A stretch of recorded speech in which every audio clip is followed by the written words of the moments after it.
La lucha, la bandera, el mago para eslogan, la magia todo crea. No quiero hallar respuestas, quiero más preguntas. Hola, sean todos bienvenidos a este séptimo capítulo de tu podcast Luchar es Educar. Dándole continuidad a lo que vimos desde el capítulo 5 del modelo de lienzo Canvas, y después pasando por todo lo que era el conocimiento de los modelos de negocio o de las plataformas de negocio, es importante que conozcamos unos conceptos clave que nos van a ayudar a poder relacionar el cliente con el mercado objetivo. Y empecemos con esta parte teórica en donde entendemos la segmentación como algo que es para analizar el total de un mercado o tus clientes actuales, si es que ya los tienes, para poder identificarlos y dividirlos en grupos más pequeños que tengan características en común y que te permitan adaptar mejor tu propuesta de valor. La importancia de dicha segmentación es que puede ser muy bueno el que está segmentando, o puede ser muy buena tu segmentación, y eso te va a ayudar a entender mucho mejor quiénes son tus clientes y por qué te compran. O sea, es decir, es importante que tú entiendas por qué te están comprando, por qué realmente está reaccionando a esa oferta que tú les estás lanzando, y eso tiene que ver con algo que ven en ti. Podría ser, por ejemplo, que si tú le puedes dar respuesta a todas estas cuestiones en este momento, por ejemplo, por qué me compran, por qué me prefieren. Y cuando tienes esa visión tan clara de tus clientes y su comportamiento hacia tu producto, es cuando haces algo por adaptar tu propuesta, es cuando haces algo por mandar unos mensajes más claros, por ampliar esos canales por los que tú vas a llegar hacia ellos. Y por cierto, es importante que te enteres que la gran mayoría sabe qué es segmentar, pero muy pocos lo saben hacer bien. Es aquí cuando entra la parte importante de utilizar la tecnología y todas estas herramientas, porque para quienes no conocen esta parte de segmentación y no alcanzan a entender todas esas variables que aplican, lo importante sería decirles que saber aplicarlas es importante en función de cada caso o empresa. Es decir, que nunca va a ser que tu negocio requiera o te demande de aplicar todas esas variables. En este caso, cuando hablamos de variables de segmentación, primero partamos de qué son. Y en este caso decimos que son los criterios que vas a utilizar para poder segmentar o dividir esos grupos.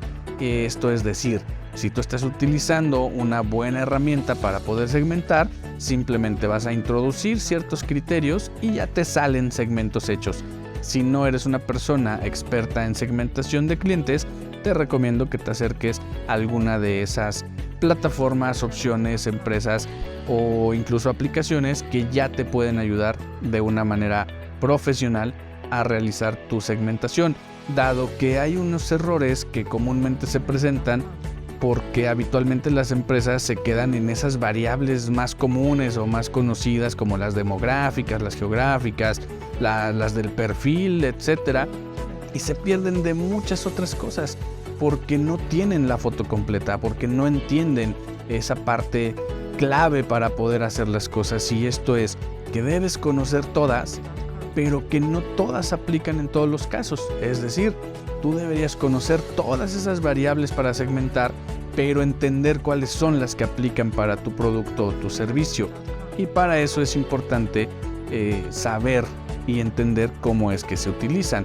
En este caso, digamos que tienes que analizar a todos tus clientes y tu mercado objetivo desde todas las perspectivas posibles. Y ojo, no todas las variables van a tener un sentido en tu caso en particular. En este caso, tú vas a introducir esas variables para que te salgan ciertos segmentos de una aplicación con inteligencia artificial o algo que esté diseñado para esto, y que ya va a pasar por la parte geográfica en función incluso del beneficio que tú estás ofreciendo con tu producto o servicio, también en función de si ya le han comprado a un competidor tuyo, si lo van a hacer de manera demográfica, o también en función de cuántas veces te han comprado a ti mismo, si ya tienes a clientes frecuentes. o en función de un montón de cosas distintas que no todas van a aplicar para todos los negocios. Después de esto tendrás que utilizar toda esa información para algo, para que te funcione para ti. Es decir, tú tienes que adaptar tu propuesta de valor a los mensajes que vas a enviar y a los canales por los cuales vas a comunicarte para que puedas tener una segmentación real. Y aquí vamos a una parte importante. No es lo mismo dirigirte a segmentos, aunque estén muy bien segmentados, que dirigirte a personas. Porque vamos a poder identificar y pasar de tener segmentos pequeños, digámoslo así, a poder crear una serie de personas ficticias que van a poder utilizar nuestros productos o nuestros servicios de manera habitual o de manera fingida incluso para hacer un estudio, y a estas personas las vamos a llamar nuestro cliente persona. El utilizar esto, el customer persona, nos trae algunos beneficios que si comparas o enfrentas la segmentación contra el cliente persona, vas a entender que nos da mayores beneficios porque nos obliga a pensar en personas, nos obliga a pensar directamente en nuestro consumidor, que al final es una persona. Por eso es que es mucho más fácil el proceso para entenderlos cuando te apoyas en lo que opinan y lo que dicen personas y en los procesos de segmentación dirigidos a personas que en masa o en grupos más grandes.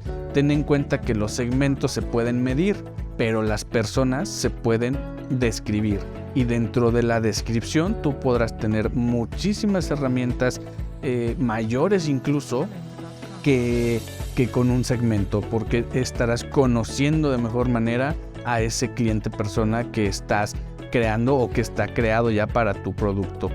Y esto, bueno, es mucho más fácil que hacer el proceso en cuanto tú tengas, por ejemplo, que entenderles, que responderles o que contestarles alguna cuestión que les satisfaga, porque estarás hablando de una persona y no de un segmento o no de un target.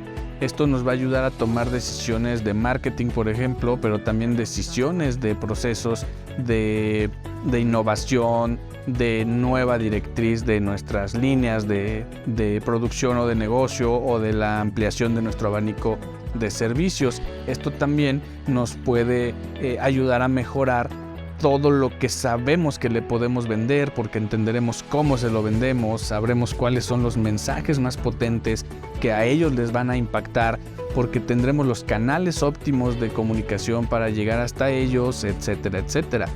La pregunta aquí sería, ¿cómo crear esos clientes persona?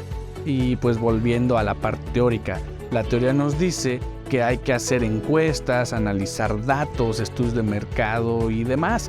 Sin embargo, acá la recomendación es que te apoyes en personas del mundo real, personas de tu entorno, personas sobre todo cercanas a ti, con las cuales puedas simular que tienes a un cliente, o que sean personas que representen a tus clientes, y hagas una investigación, así tal cual. Que empieces preguntando si es más fácil venderle a un grupo de personas que desconozco que a una persona que sí conozco, que sí identifico cómo piensa, cómo siente, qué ve, qué escucha. Y allí podríamos enfrentar a los segmentos contra las personas ya identificadas o a ese cliente persona, porque vamos a pasar de tener segmentos identificados a crear una serie de personas ficticias que sean representativas de nuestros clientes más habituales o ideales. A estas personas las vamos a llamar clientes persona. Para crear una propuesta, un mensaje, tienes que pensar en alguien. No podemos crear una propuesta pensando solamente en un segmento, pues además de pensar en segmentos, podríamos apoyarnos en estos clientes personas, y a estas personas no las vamos a abandonar como cliente persona. A través de su propia descripción, recordemos que el segmento se mide, pero la persona se describe, y a través de esa propia descripción podríamos estar hallando o teniendo hallazgos importantes sobre sus preferencias, sobre sus necesidades, sobre los conflictos que quiere resolver o sobre los deseos que desea satisfacer. En este caso, la pregunta importante es si es realmente útil el customer persona, y podríamos decir que es no solo una plantilla, porque cuando diseñamos estos bocetos en donde hacemos plantillas, les ponemos colorcito y todo se empieza a ver bonito, entenderíamos que está terminado. Y sí, al final hay muchísimas plantillas que quedan en eso, en una plantilla bonita que no necesariamente nos ayuda a poder identificar mejor o a poder vender más. Los colorcitos siempre van a verse bonitos, pero no son la herramienta que realmente hace que se potencie la venta. La verdadera herramienta es el conocimiento más profundo de esos clientes, del problema que es muy difícil para ellos resolver y que para nosotros es algo simple de entregar como valor. Así es como podemos identificar de verdad cuál va a ser nuestro cliente persona y agregarle cierto valor. En el caso, por ejemplo, de cómo saber quiénes son esos cliente persona para nosotros, podríamos tomar dos opciones básicamente. La primera forma es que podríamos cruzar las variables de segmentación o las variables más representativas de segmentación con las más importantes para saber cuál es nuestro cliente persona.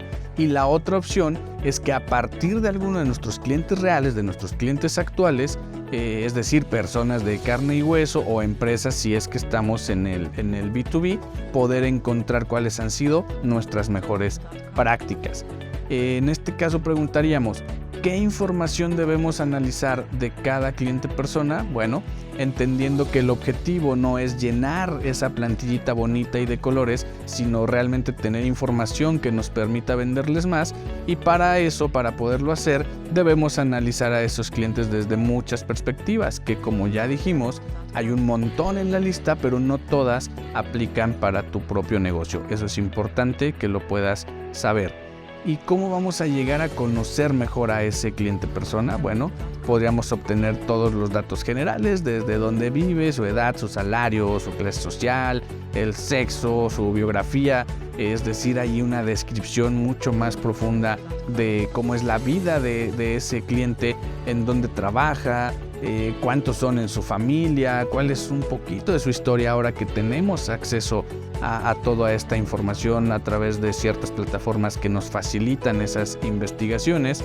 Y por supuesto deberíamos conocer su perfil y su estilo de vida. También es importante que nos enteremos un tanto de a qué es aficionado, cómo es un día a día en su vida, de qué personalidad es, qué actitudes tiene, qué opinión tiene del mundo, qué opinión tiene de su entorno, qué cosas le parecen importantes. Para ello podríamos también indagar en cuáles son sus objetivos, qué problemas enfrenta, cuáles son sus retos, qué le resulta preocupante o qué le duele posiblemente. También podríamos indagar un poco en qué le gustaría cambiar de lo que ya está haciendo en su día a día o qué es lo que más le importa, por ejemplo. Hay muchas variables que nos pueden dar información verdaderamente importante para poder llevar nuestro producto o servicio a las personas adecuadas, porque recuerda que ningún buen producto soporta un mal mercado. Entonces, al no estar en el mercado ideal, no importa qué tan bueno sea nuestro producto o servicio, nadie lo va a consumir. Entonces, debemos entender muchísimo más a fondo por qué nos compra ese cliente persona, qué problema quiere resolver o qué beneficio busca. Es decir, para qué nos estaría comprando o para qué nos compra ya actualmente. Y tenemos que ir al fondo del asunto, porque también debemos conocer si hay algo que lo pare, lo frene o lo moleste y decida ya no comprarnos. Deberíamos conocer todas las alternativas, por ejemplo, cómo ha tratado de resolver esos problemas, si confía en otras soluciones o en otras empresas que también le puedan dar esa solución, y si está contento con lo que está consumiendo, ya sea con ellos o contigo mismo. Y en todo momento, de todo lo que ofreces, qué es lo que realmente le atrae, porque recuerda que no todo lo que ofrecemos le resulta atractivo a alguien, sobre todo cuando el que lo paga no es el que lo desea, sino solamente el tomador de la decisión de comprarlo o no. Imagina, por ejemplo, que tú tienes un producto dirigido a adolescentes donde el tomador de decisión final es el papá, porque él es el que lo va a pagar, pero el deseo es del hijo. Entonces allí es donde debemos tener en claro quién es el que realmente tenemos que revisar a profundidad, de qué manera actúa, cuáles son sus comportamientos y todo lo que ya hemos visto en verdad. Seguro que tu producto puede generar diversos beneficios, pero ¿cuál valora en verdad ese cliente o ese mercado al que tú le apuntas? Tienes que analizar también muy bien qué esfuerzos o sacrificios él hace y a qué costo está comprando. Por ejemplo, qué tanto tiene que sacrificar por adquirir tu producto, o si tiene que renunciar a algo de su vida cotidiana que también sea importante. ¿Por qué preferiría o por qué elegiría tu producto o servicio si tiene que renunciar a algo que también es importante de su día a día?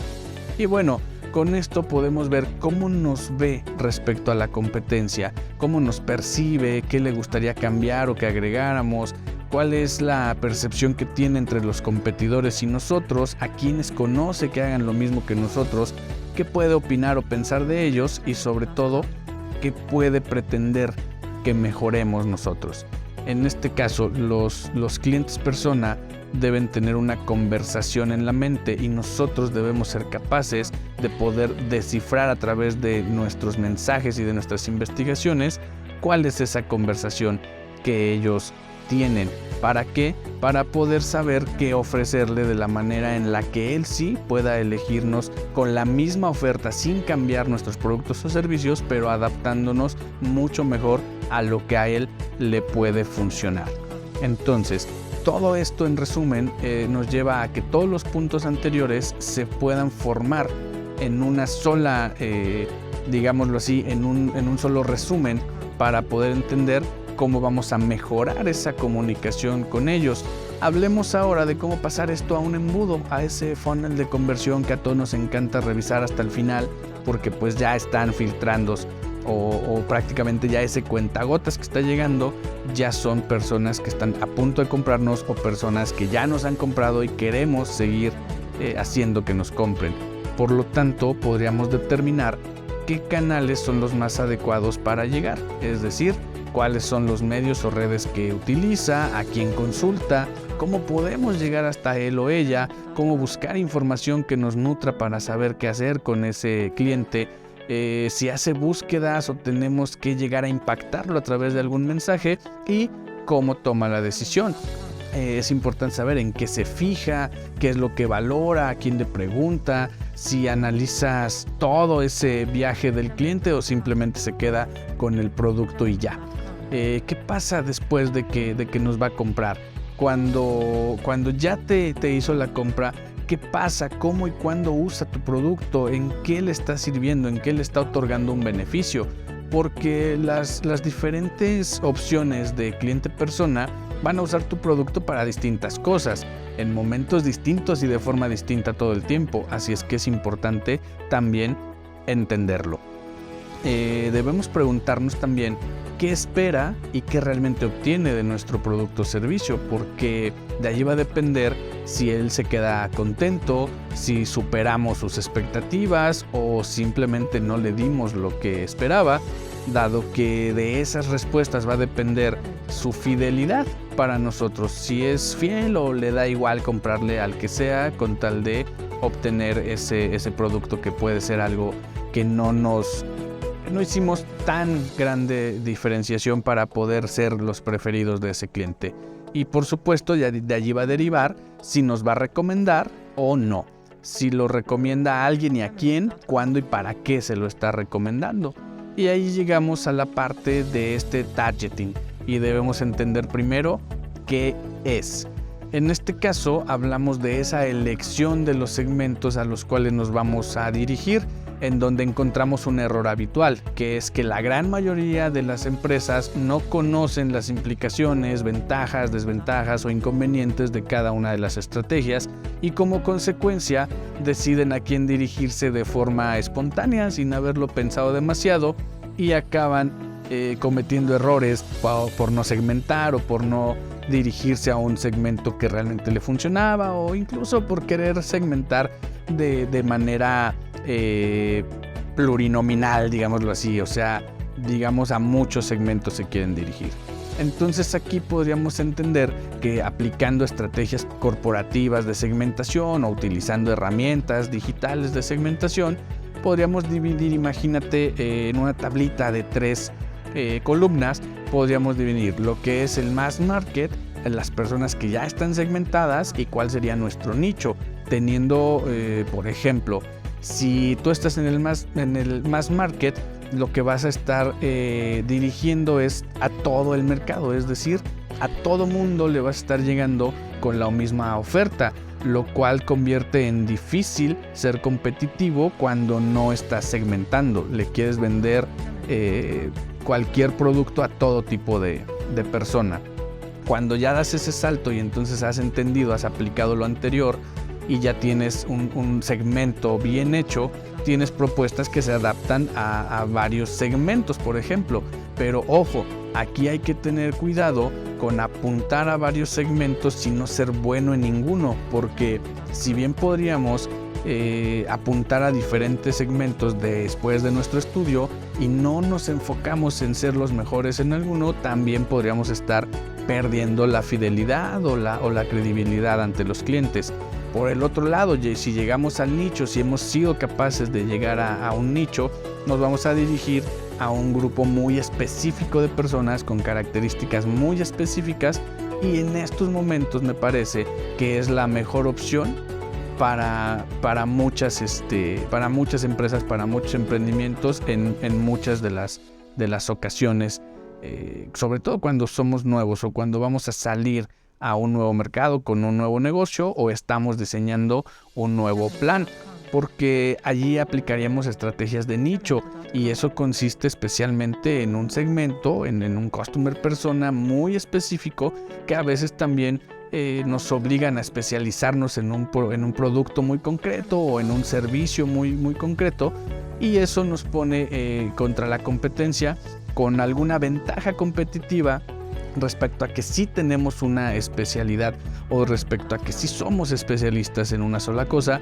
pero que también nos puede poner en una desventaja competitiva cuando ese nicho o ese segmento está acostumbrado a integrar servicios, es decir, a querer menos proveedores que le ofrezcan mayores servicios. Sobre todo si estás en el B2B, es importante que tomes en cuenta eso, dado que las personas de la empresa que compra siempre prefieren liar con menos personas que les vendan.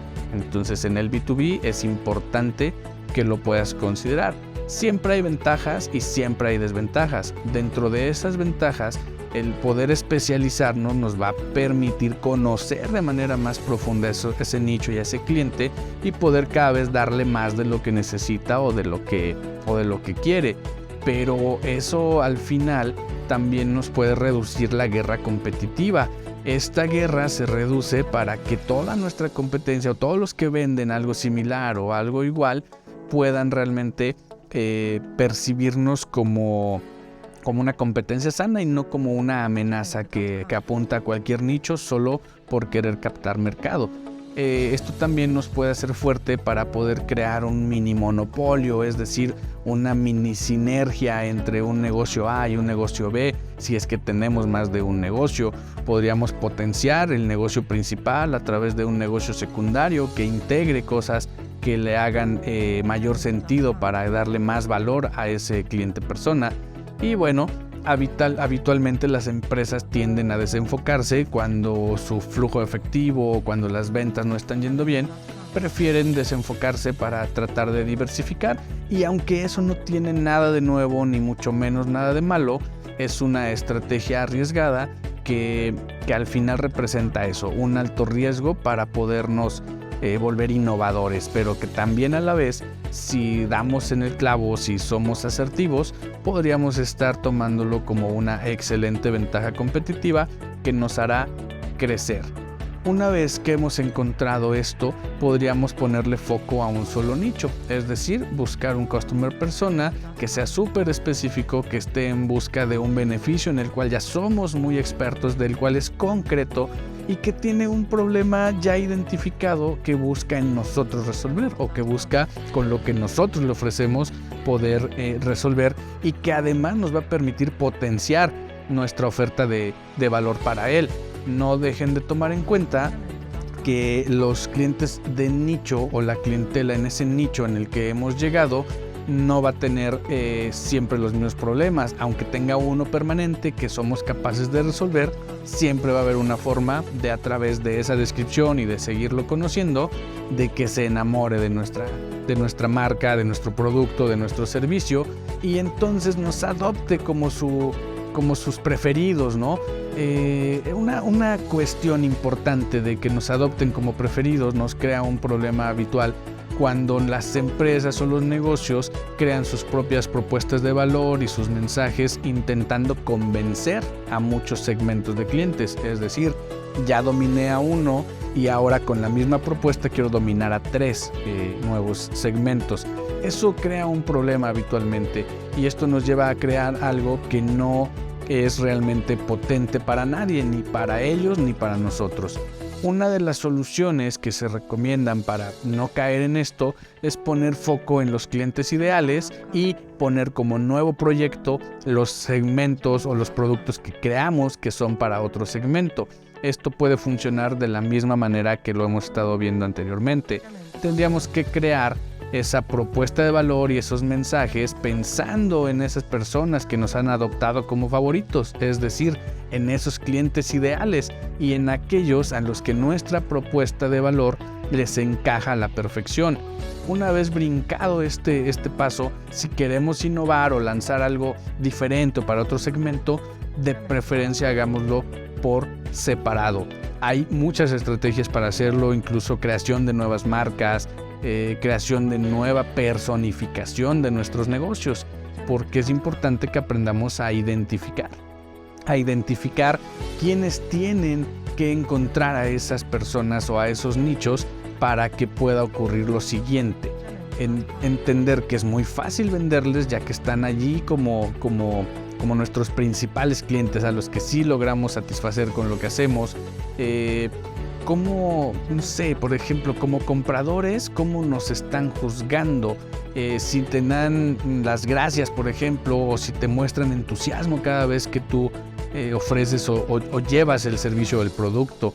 Y allí es donde debemos ponerle foco, porque de todos los nichos o de todos los clientes persona, lo mejor es centrarte de forma estricta, rigurosa y específica en aquellos con los que tu propuesta encaja mejor, es decir, con los que haces un match más brutal o con los que con cosas muy simples ya haces ese match. Entonces, ellos no están buscando, pero tú estás allí para poderles resolver un problema habitual que ellos no saben que tú puedes resolver.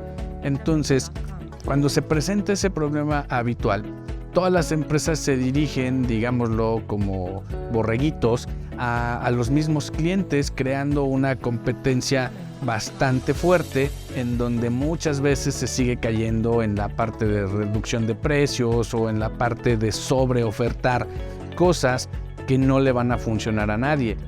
Además, estos clientes se dirigen a alguien que ya no está buscando un producto o un servicio en el mercado, y como consecuencia nos va a dar un mercado limitado, nos vamos a poner a competir con todos los demás y vamos a estar en un océano rojo brutal. Una de las soluciones es dirigirnos a los clientes que no están buscando consumirnos nada. Esos clientes que no están buscando consumir no son tan sencillos de lograr venderles, no son tan simple de llegar a ellos, pero una vez que somos capaces de llegar, podríamos estar teniendo ese océano azul por un tiempo que nos va a dar hasta que se convierta en un océano rojo, porque habitualmente lo hará, ese respiro o ese crecimiento para poderlo hacer. Ahí es donde podemos profundizar y entrar en esta parte que nosotros conocemos como el TAM, SAM, SOM. Esto es un modelo que nos va a ayudar a estimar el tamaño del mercado para saber hacia dónde lo vamos a poder apuntar. Por ejemplo, imagínate esta falacia del 1%, no sé, es el cuento de la lechera, ¿no? Esta famosa marca que todos conocemos o que incluso todos hemos probado. Te invito a que lo investigues, pero en resumen es: pensamos todos que vas a vender muchísimo, que no sé, en China hay más de 1.300 millones de personas y que si somos capaces de llegar al 1% estaríamos haciendo un gran negocio. Y después decimos, ok, no necesito llegar al 1%, sino al 0,1%. Es decir, vámonos más bajito, pero aún así haremos un gran negocio. Y llegas allá, montas el negocio, vendes cero porque resulta que ningún chino quiere comprar. Entonces debemos ser capaces de entender qué sí quiere comprar y qué no quiere comprar. Para eso es importante determinar cómo estimar el tamaño de ese mercado desde dos enfoques básicamente simples. Funcionan de la misma manera, pero van en sentido contrario. Una forma es hacerlo de arriba hacia abajo, en donde vamos a partir de las estimaciones, estudios de mercado, en donde vamos a aplicar una hipótesis y vamos a llegar a un dato final que nos va a arrojar meramente en la teoría cómo se estaría proyectando. Y la otra manera es todo lo contrario, hacerlo de abajo hacia arriba, en donde vamos a partir de una observación real de datos cercanos, de personas cercanas, de un entorno mucho más familiarizado con nosotros, del cual vamos a sacar ciertas conclusiones, vamos a extrapolar esos costos-beneficios o esas opiniones, y por lo tanto vamos a llegar a un dato final, que ese dato sí nos puede acercar muchísimo más a lo que nosotros queremos saber. Para no caer en estimaciones poco reales, lo que se aconseja es incorporar el enfoque de abajo hacia arriba, es decir, partir primero de la observación, de lo que ya ha ocurrido con nosotros, de lo que ya ha ocurrido cerca de nosotros y sobre todo de esa experiencia real de las personas que por esa cercanía con nosotros nos van a decir la verdad de lo que están consumiendo. Cuando llegamos a ese punto de poder entender que de abajo hacia arriba es la mejor opción para poder solucionar esos lagos que tenemos a veces entre nuestro cliente ideal y al que queremos llegar, siempre va a ser importante contar con esa investigación de las personas más cercanas que tenemos, porque seguramente podrán ser tal vez las más honestas o tal vez las más brutalmente honestas, que nos despierten y nos hagan saber que lo que estamos queriendo ofrecer o en lo que queremos emprender no va a ser ninguna solución para nadie y que estaríamos siendo uno más. Así es que yo sé que este capítulo es un poco más extenso, que está lleno de teoría, pero también te deja muchísima tarea para que tú puedas investigar y profundizar en este tema, porque de verdad es importante que lo domines si es que en algún momento tú ves tu emprendimiento sosteniéndose, creciéndose y pasando a ese pequeñísimo 2% de los que sobreviven y pueden vivir de su emprendimiento. Así es que si solo emprendes por dinero, aún no eres un emprendedor real, y esto no lo olvides nunca: luchar es educar. Solos, acá hay comunidad, unos cuantos locos, pero vamos por más. Acá te veo, soy José Comar.